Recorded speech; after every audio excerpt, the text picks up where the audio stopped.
हम रोज पढ़ते हैं कि भगवान मेरा रूप वैसा ही है जैसा तुम्हारा रूप है। फिर रूप है तो स्वरूप को क्यों नहीं बनाते हो?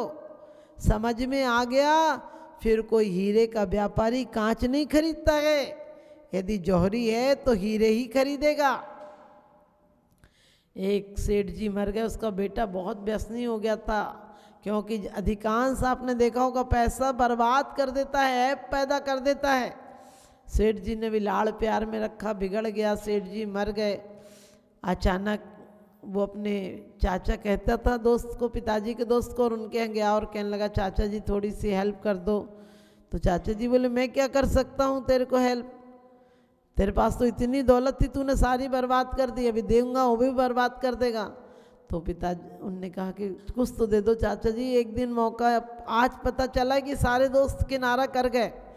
जो साथ में मेरे साथ जीने मरने का वादा करते थे वो मेरी शक्ल देखने से इनकार करने लगे, क्योंकि बनी पर देखिए लाखों निसार होते हैं और बनी बिगड़ती है तो दुश्मन हजार होते हैं। उसने कहा चाचा जी अब तो कोई बात भी नहीं करता, खाने तक को दाने दाने को मोहताज।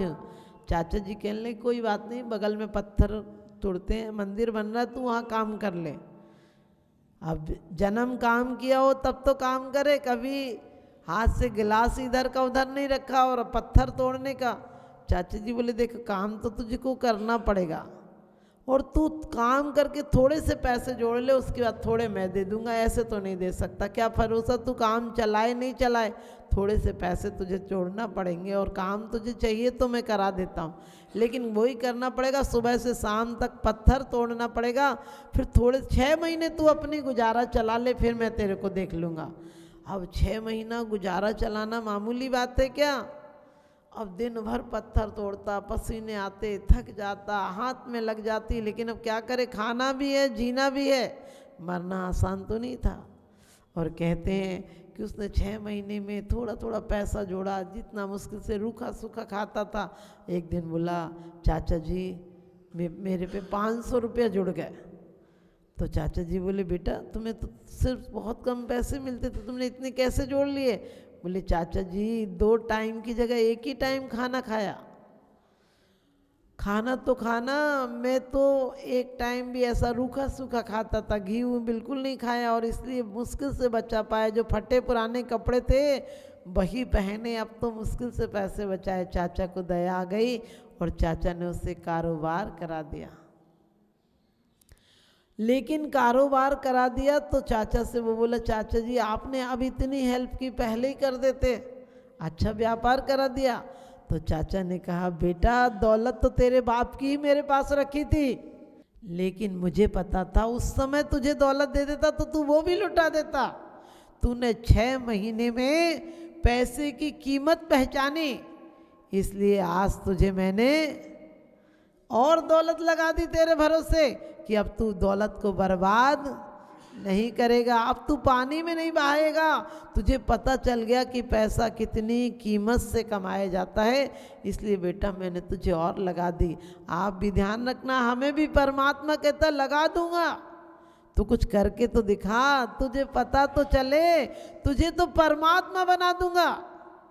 क्योंकि दुनिया में ऐसा कोई धर्म नहीं है जो धर्मात्मा को एक दिन क्या सम्राट बना दे, स्वयं भगवान बना दे। एक जैन शासन ऐसा है जो अपने भक्त को भगवान बना देता है, एक नौकर को मालिक बना देता है, एक किंकर को शंकर बना देता है, एक जानवर को जिनवर बना देता है, एक नारकी को नारायण बना देता है। जैन धर्म की विशेषता है, क्योंकि जैन धर्म पर्याय प्रमुख नहीं है, क्या है, परिणति प्रमुख है।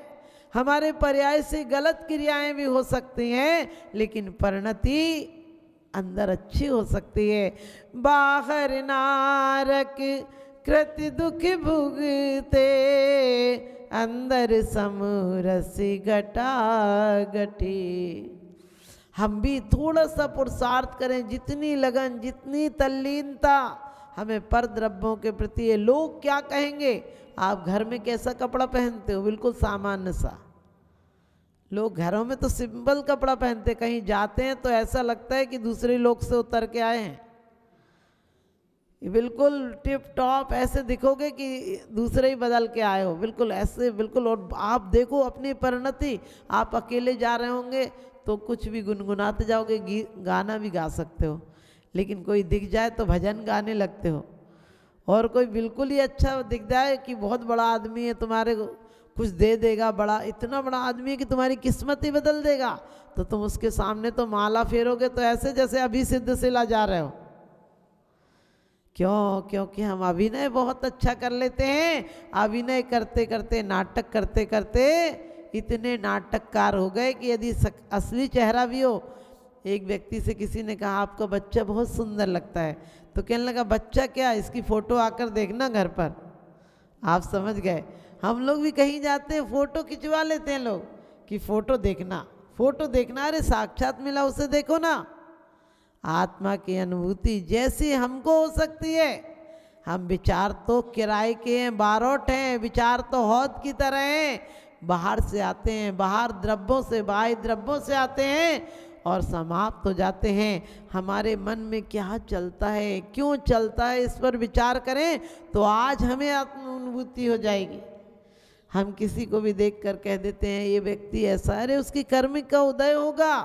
हम उसकी निंदा करके क्यों नवीन कर्म का बंद करते हैं? उसने एक गलती की, हम दूसरी गलती क्यों करते हैं? एक बड़ी अच्छी बात किसी ने कहा कि यदि कुत्ते ने काटा हो आपको तो कुत्ते को काटना नहीं अच्छा। कुत्ता काट ले तो कुत्ते को थोड़ी काटते हो, लेकिन कोई दो बात कहे तो चार कहते हो, ये कुत्ते से काटने से कम बात नहीं है। लेकिन आदमी तुरंत उबाल खा रहा है, उसके अंदर नाला बह रहा है, कोई कहे तो तुरंत जवाब देने को तैयार बैठा है। अरे जिस समय हमें ये पता चल जाएगा कि आत्मा का स्वभाव अलग है और इस तन का, पुद्गल का स्वभाव अलग है, तब वास्तव में हमारी परिणति अपने आप बदल जाएगी। हमने कहा था रुग्ण शरीर ज़्यादा तकलीफ देता है, हमारे मस्तिष्क से रुग्ण हो गए, मधुमक्खी के छाते हो गए हैं। दिन रात भिनभिनाहट होती है, एक सेकंड को हम सो जाते हैं लेकिन सोते नहीं हैं, क्योंकि बाहर से सो जाते हैं, अंदर तो दिमाग में कुछ ना कुछ चलता ही रहता है, और जो चलता है वही सुबह उठकर आता है सबसे पहला ख्याल। और हमारे जीवन में भी आज कितनी विकृतियां हो गई हमारे जीवन में। हमने कहा कभी भी हम देखना नहीं चाहते क्या चलता है, हम अपने दिल को कुआं बनाएं। कुआं बनाए ना, सिर्फ अच्छे स्वच्छ स्रोत आए, अपने दिल को हौद नहीं बनाए कि कोई भी आए। हम धर्मशाला नहीं बनाए, हम होटल नहीं बनाए कि कोई भी आए, जो आए वो ही ठहर जाए, सबके लिए खुली है।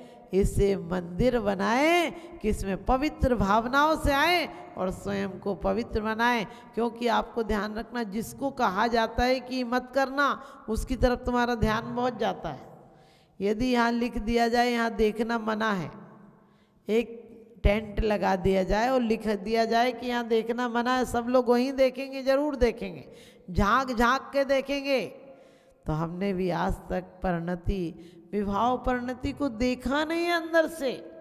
हम सिर्फ सोच लेते हैं आंख बंद कर लोगे, लेकिन आंख बंद करने से सामने वाली चीज़ और सुंदर हो जाएगी। लोग कहते हैं ना कई बार परिवार के लिए, अरे परिवार जब दूर रहता तो तुम्हें ज़्यादा याद आती है, परिवार के साथ रहो तो हो सकता है उसकी लड़ाई झगड़ा, कोई चिंता आदि से नफरत भी हो जाए। तो हम आज तक तन को अपना माना है, धन को अपना माना है, परिवार को अपना माना है। तन धन को साथी समझा था, पर ये भी छोड़ चले जाते जाएंगे। आप छोड़ो या वो छोड़ेंगे, पर क्या है, पर द्रव्य तो छूटेगा ही छूटेगा। हर जन्म में हमने अपने, यही आज तक मिथ्यात्व का कारण रहा है कि हमने पर द्रव्यों को अपना माना है। आज तक हमारी आत्मा आज भी वैसी ही है। हम सोए हैं, सोए आदमी को कोई क्या करेगा? सोया आदमी तो मुर्दे की भांति, हो तो सपना ख्याल नहीं है। मोह महामद पियो अनादि, भूल आपको भरमतवादी। आपको पता होगा कि हम सोए हैं और सोए व्यक्ति को पता नहीं चलता है। मंदिर में कोई आ जाए शराबी तो आप उसको बैठने नहीं दोगे, लेकिन जब सब शराब पीकर बैठे तो कौन किसको मना करेगा? ऐसा नहीं कि आप ही लोग, हम लोगों के अंदर भी ऐसी परिणति हो जाती है। ये मेरा, ये मेरा, क्या हमारा? एक दिन सोचा करो, अभी से सोचो, बाद में मत सोचो कि एक दिन। रोज लोग कहते सामायिक में क्या करें, मैं कहती हूँ सामायिक में चिंतन करो कि एक दिन यही तन था जिसे लोग प्यार कर रहे थे, एक दिन यही तन था जिसका क्या कहें जन्म तो तन का हुआ था, लेकिन लोग कितना छोटा सा था, दुख होता था तो बोल भी नहीं पाता था, पेट दुखता था माँ पैर सहलाती थी क्योंकि किसी से व्यक्त नहीं कर पाता था, रोता था गंदगी में, मलमूत्र में, भूखा प्यासा, पता नहीं क्या तकलीफ थी, माँ क्या समझती थी। और धीरे धीरे बढ़ा हुआ हूँ, क्या बढ़ा है, बचपन में कोई आनंद में रहे और बुढ़ापे में भीख मांगे, बचपन में कोई अरबोपति हो और बुढ़ापे में जाकर कटोरा लेकर भीख मांगे तो आप उसे बुद्धिमान कहोगे कि बेवकूफ़ कहोगे, उसे आप बुद्धिहीन कहोगे। बचपन में तो बड़ी बड़ी किताबें फर्राटे से पढ़ जाता हो और बुढ़ापे में हिचक हिचक के पढ़े तो आप उसे ज्ञान कहोगे कि अज्ञान कहोगे। बचपन में हंसता खेलता मुस्कुराता चेहरा हो, आनंद लेता हो, कहीं भी सो जाता हो, कभी भी सो जाता हो, किसी के पास चला जाता हो, और बुढ़ापा आते आते बैर भाव बढ़ जाते हो, अपना पराया बढ़ जाता हो, झगड़े बढ़ जाते हो, लड़ाइयाँ बढ़ जाती हो, तो इसे आप अच्छी बात कहेंगे कि बुरी बात कहेंगे, इसमें तो जिंदगी की हार है।